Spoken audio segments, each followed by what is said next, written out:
back in Clarksville. A good old P. P. I feel like that's just like what everyone calls it, P. Because you're not going to call it Austin Peay. Like the whole thing, you're just going to be P. I don't know many people that just call it P. I think everyone would call it P. Kind of like Master P, they called him P. Nah. You're too young for that. So yeah, we're back up here, second visit. So we just went, just for the record, what we do? Miami 2 weeks ago. Mm-hmm. Virginia, like basically a week ago. Yeah. Clarksville. Today. We gotta come up with a decision here soon, I think. Mm-hmm. Putting some miles on some cars and spending some gas money, and yeah, it's a good thing we got the little car to scoot around. But we did 1,000 miles to Virginia, 600 or so round trip to here, Ohio, same. So it's all part of the process. But today, kind of cool. You're gonna hang out with the team more, lunch. But you did lunch last time, right? Yeah.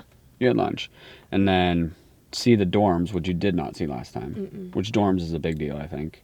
Miami's you liked. Yeah, Miami's were cool.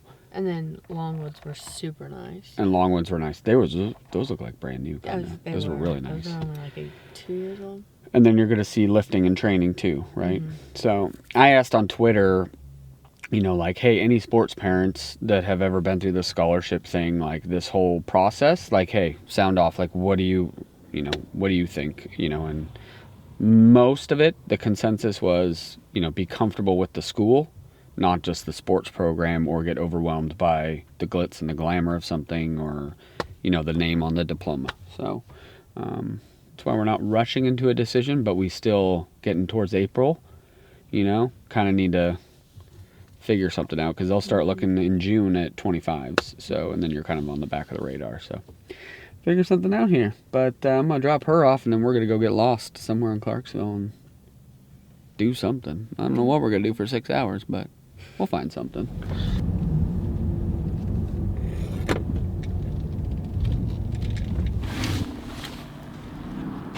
All right. Well, I made a quick stop at the gym. Got a quick workout in. But I found this Civil War center over here, just right on the river, up in Clarksville by the older downtown part, just down from P. So while she's doing her thing, I'm gonna explore a little bit. It's kind of cool. I love the history stuff back here. So it's got a little walking trail, kind of tells you a little bit about it, and then see what this is all about.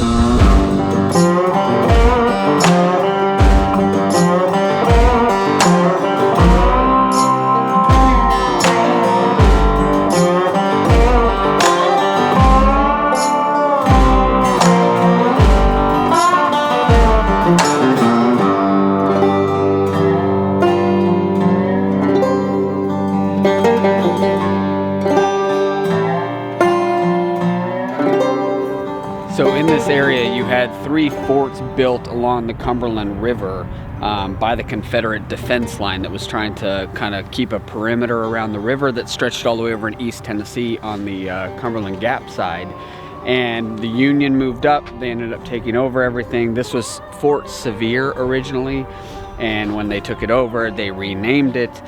So this is kind of like what's left over of the little perimeter that they had, which is crazy to learn about all this stuff, because you hear so much of this just in books and you're taught in the classroom, but then when you actually see it, like they renamed it Fort Bruce. Like, this is crazy. Like, thinking about all the fighting that went on for this country, it's crazy.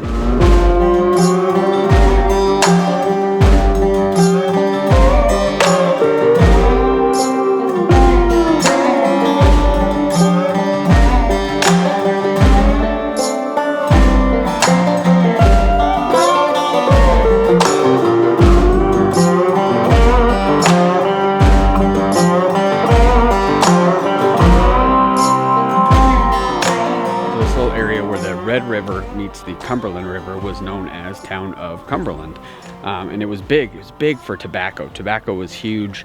They had warehouses down on the water that they would the farmers would bring the tobacco to, and then it would be shipped downriver. That was the big thing for this area, was tobacco farming. So this fort was actually became a recruiting station for the Union Army, recruiting enslaved black men that wanted to fight and be in the war and fight for the area. Like that sign said, that was there for the 20,000 enslaved men that fought for this area in Tennessee. This is crazy. It's crazy how much history is back here. I would have never known. This is stuff you don't get in school. Like, I would have never known had I not come.